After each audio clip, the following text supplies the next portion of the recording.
नमस्कार दोस्तों, मैं डॉक्टर भवतोष विज्ञान की बात यूट्यूब चैनल में आपका स्वागत करता हूं। दोस्तों, क्या आप जानते हैं कि भारत में रसायन विज्ञान का जनक किसे कहा जाता है? Who is the father of Indian chemistry?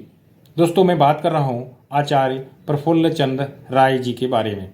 दोस्तों, मैं आचार्य प्रफुल्ल चंद्र राय जी के बारे में, उनके कार्यों के बारे में, उनके जीवन परिचय पर और उनका जो विशिष्ट व्यक्तित्व था उसके बारे में चर्चा करूं उससे पहले मेरा आपसे अनुरोध है, प्लीज़ आप विज्ञान की बात यूट्यूब चैनल को जरूर सब्सक्राइब कर लीजिए। दोस्तों, आचार्य प्रफुल्ल चंद्र राय साहब बहुत ही विलक्षण प्रतिभा के धनी थे, जिनका जन्म 2 अगस्त सन 1861 को ररौली गांव, जो कि अब बांग्लादेश में पड़ता है, वहां पर हुआ था। और उनके पिताजी भी उनको मार्गदर्शन देने में बहुत आगे थे।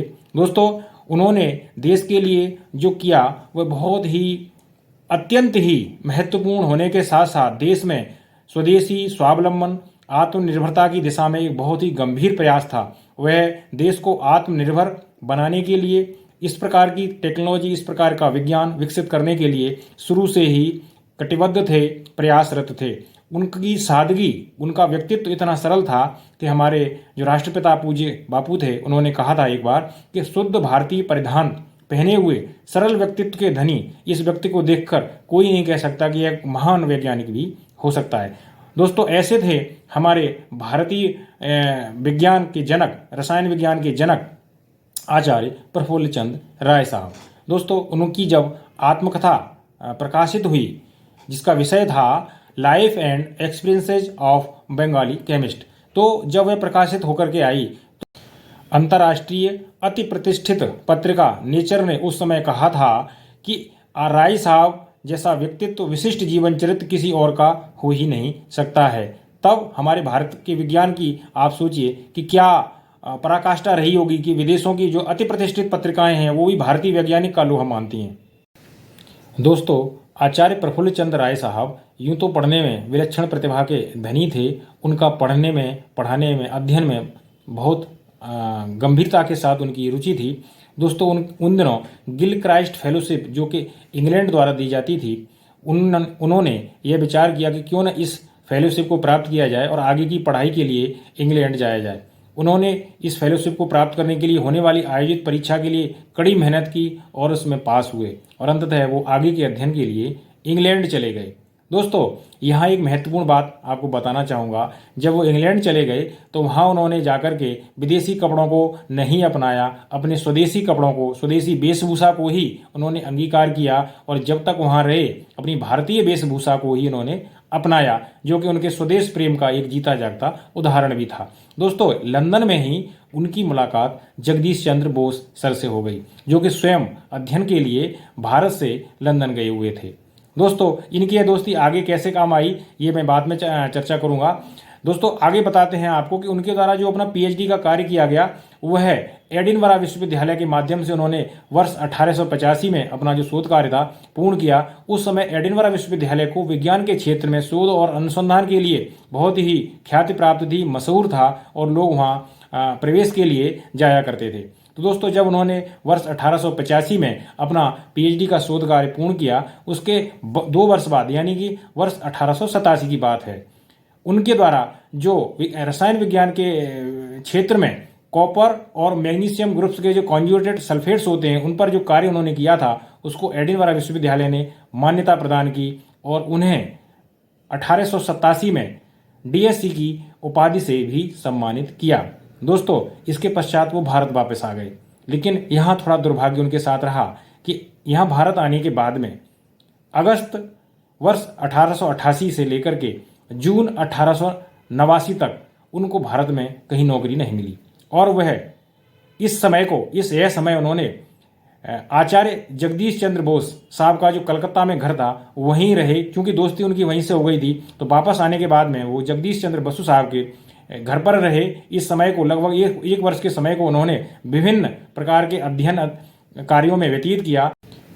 दोस्तों, 1 वर्ष घर पर रहने के बाद जुलाई 1889 में कलकत्ता के प्रेसिडेंसी कॉलेज में उन्हें 250 रुपये के मासिक वेतन के आधार पर असिस्टेंट प्रोफेसर रसायन विज्ञान विभाग में पद प्राप्त हुआ जहां उन्होंने नौकरी शुरुआत की। दोस्तों, यही एक समय था जब उन्होंने अपने जीवन का एक नया अध्याय शुरू किया।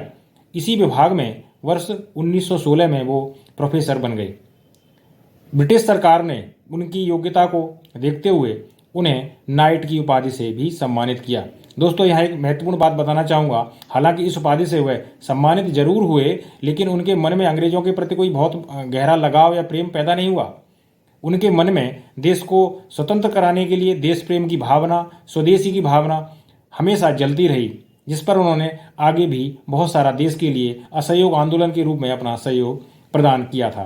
तो दोस्तों, इस विभाग से 1916 में केमिस्ट्री HOD यानी रसायन विज्ञान विभागाध्यक्ष के रूप में उन्होंने सेवानिवृत्ति प्राप्त की। वह रिटायर हो गई, लेकिन इसके बाद भी 1916 से 1936 तक इसी विभाग में वह एमेरिटस प्रोफेसर के रूप में कार्य करते रहे।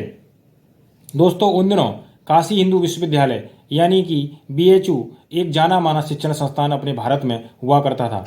उसके जो संस्थापक थे पंडित मदन मोहन मालवीय, उन्होंने आचार्य प्रफुल्ल चंद्र राय साहब की योग्यता को देखते हुए, उनके ज्ञान को देखते हुए, उनकी प्रतिबद्धता को देखते हुए, उनकी सरलता को देखते हुए और देश में जो केमिस्ट्री को लेकर के उनका जो प्रयास था उसको देखते हुए उन्होंने उन्हें DSc की मानद उपाधि से भी सम्मानित किया। दोस्तों, आचार्य प्रफुल्ल चंद्र राय साहब ने प्रयोगशाला में अमोनियम नाइट्राइट के प्योर फॉर्म को सिंथेसाइज किया, संश्लेषित किया, बनाया और अपनी जो रिसर्च फाइंडिंग्स थी उनको लंदन केमिकल सोसाइटी के समक्ष रखा, जिसको उन्होंने मान्यता दी। उनके कार्य को वैश्विक स्तर पर मान्यता मिली। जबकि इससे पूर्व दोस्तों यह माना जाता था कि जो अमोनियम नाइट्राइट है उसका तेजी से थर्मल डिकम्पोजिशन होता है और वह अनस्टेबल यानी कि अस्थायी होता है। लेकिन इसके विपरीत आचार्य प्रफुल्ल चंद्र राय की फाइंडिंग्स दुनिया के समक्ष आई और उसे मान्यता प्राप्त हुई। दोस्तों, उन्होंने अपने जीवन में 200 से अधिक रिसर्च पेपर्स का भी प्रकाशन किया, जिसका दुनिया में बोलबाला रहा, मान्यता रही और उनकी फाइंडिंग्स के आधार पर आगे की रिसर्च दुनिया में हुई। दोस्तों, यहाँ एक बहुत महत्वपूर्ण बात मैं आपको बताना चाहूँगा कि उन्होंने अपने जीवन में एक महत्वपूर्ण ग्रंथ लिखा। आचार्य प्रफुल्ल चंद्र राय साहब ने एक बहुत ही महत्वपूर्ण ग्रंथ की रचना की, जिसका नाम था हिस्ट्री ऑफ हिंदू केमिस्ट्री। दोस्तों, हिस्ट्री ऑफ हिंदू केमिस्ट्री उन्होंने 2 भागों में प्रकाशित की। इसका पहला भाग वर्ष 1902 में और दूसरा भाग 1908 में प्रकाशित किया गया, जिसमें उन्होंने यह बताया कि प्राचीन समय में भारत का जो विज्ञान था, भारत का जो रसायन विज्ञान था, भारत की जो केमिस्ट्री थी, भारत का रसायन विज्ञान बहुत ही उन्नत किस्म का था और यहाँ पर होने वाले प्रयोग दुनिया के लिए एक मानक के रूप में थे, स्टैंडर्ड के रूप में थे। भारत में प्राचीन रसायन विज्ञान बहुत ही उच्च स्तर का था, जिसका उन्होंने अपने इस ग्रंथ में विशेष रूप से उल्लेख किया है।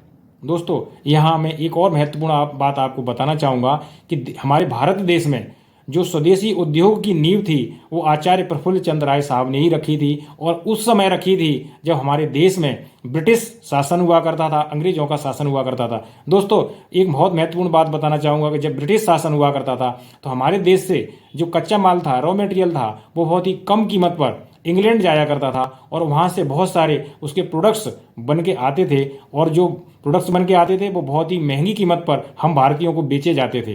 तो दोस्तों, उनके मन में यहीं से स्वदेशी उद्योग का जो भाव जागृत हुआ उसको उन्होंने आगे कैसे बढ़ाया उसके बारे में बात करते हैं। दोस्तों, उन्होंने सन 1892 में अपने घर पर ही एक छोटा सा कारखाना शुरू किया, एक कारखाना बनाया, उसमें समय देना शुरू किया, उसमें स्थानीय युवाओं को रोजगार देने का कार्य किया।